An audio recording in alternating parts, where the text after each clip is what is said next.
We're here at Apex Motor Club. We got a track day. We're really excited to get out there and tear up some laps. We got about 10 cars today. The weather's awesome, and looking forward to going fast. Charlie, I saw you absolutely.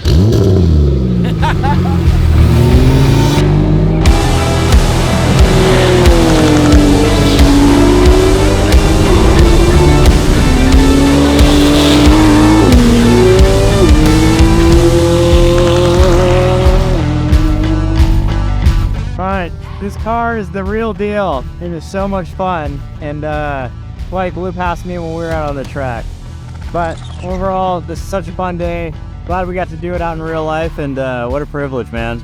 Oh, it's good. Good day. A little toasty right now, but I think we got everybody that wanted to ride in this car and the Evo a ride, so that's good. It's good to have FLD out here for Apex, and we have a great group of guys, so I think everybody got their adrenaline fix today. And the blue car will be waiting for you.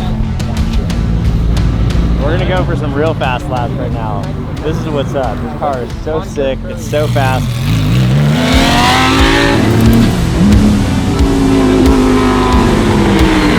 Just like my racing simulator. No, honestly, like it did feel pretty similar to the iRacing simulators. So it was very cool to experience in real life. I mean, the amount of traction and mechanical grip that these cars have relative to the actual street cars, it's night and day difference.